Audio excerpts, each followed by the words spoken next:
So like we discussed at the beginning of the class, we are going to be looking at the word past tense.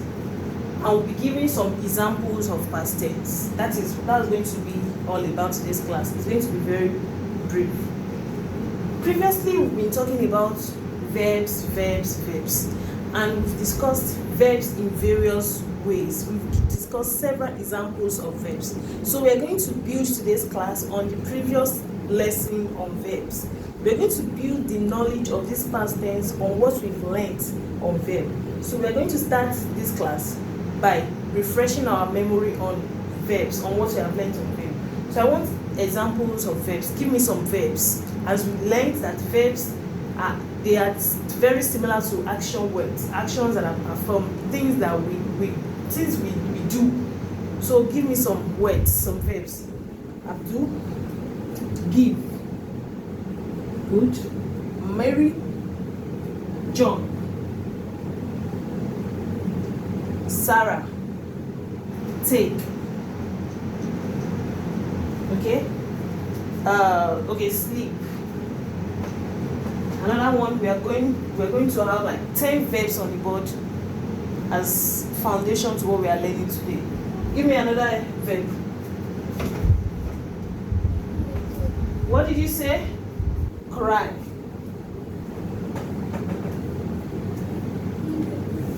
Dakir, laugh. Laugh. Laugh. Takia, run. Run. Run. Run. You said what? Okay. Give. We already have give on the board. Give me another example. What did you say? Read. Good. Read. How many do we have? 1, 2, 3, 4, 5, 6, 7, 8. We have 2 to go. 2 more to go. 2 more to go. Sherry, you said? Ride. Good.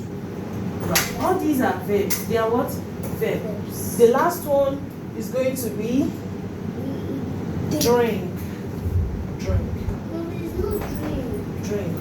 All these are verbs. They are actions. Things like give is an action. Take is an action. Cry is an action. Laugh, jump, sleep. Sleep, run, read, ride, and drink. So we're going to be forming past tense from all these verbs that we have on the board. Today we are going to be discussing past tense. We are going to be discussing past tense. From the word past tense, we're talking about past tense, and we're talking about some examples of past tense. Past tense consists of 2 different words, past and tense. Past definitely means something that has happened. It has happened. It is a tense. Tenses that are used for actions that has happened in the past. It is not happening presently.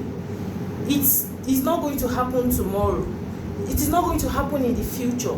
It has happened. The action has been done already. We are now reporting it. The action has been done. We are giving feedback on what has been done. For instance, give. Right now, I give you my marker. I give my marker to you. Tomorrow, if you want to tell your friend, your classmate that she gave yesterday that I gave you marker. Tomorrow, you want to talk about this action tomorrow. It's not going to be give anymore because it's not happening when you were talking about it. It has happened before you talk about it. So it's going to be what? It's not going to be give. It's going to be what? So that is what we want to talk about. It's going to be gave. Gave. The thing is, all of these past tense has principles that are guiding them. There are several principles guiding past tense. But today we are not going into those principles. We just want to learn basics. We just want to have idea of what past tense are. Then in our continuous classes, we'll be talking about each principle that guide every past tenses. We'll be taking the principles one after the other. I will be discussing it. But for today, let's just have a basic knowledge, a foundation knowledge about what past tense are. Simple as that. Fine, you might be confused. How come it is the I change? Why did we change the other figure? There are the other letters. There are reasons for all that. So we're going to be discussing all those ones in our next classes, in our classes to come from tomorrow. Throughout this week, we'll be talking about past tense. So we need to break it down such that it's not going to be too cumbersome. So that is why for today we'll only talk about what past tense is, the meaning of past tense, and we'll give some examples of past tense. Just that. Fine. From the examples we'll be giving, you might be confused because you might have questions to ask about what is the explanation for this, what is the reason for this, why is it that this one, what we added to this is different from what we added to this, what we changed from this is different from what we changed from this. We are going to learn all that when we start talking about the principles, the rules of past tenses, of past tense. But today, just go with the flow by just taking the examples in order to just have a basic knowledge of what past tense are. So now, we say give is gave. Then we say jump. Right now, if I jump now, and you want to give a report, or I want to give report, what did you do? What did you just do? I will not say I jump. No, because it's not happening at that point that I'm talking about it. It has happened. I will say I jumped. So it is going to be jump. And ride will not be ride anymore when it comes to past tense. It will be rode. And take will be what? Took.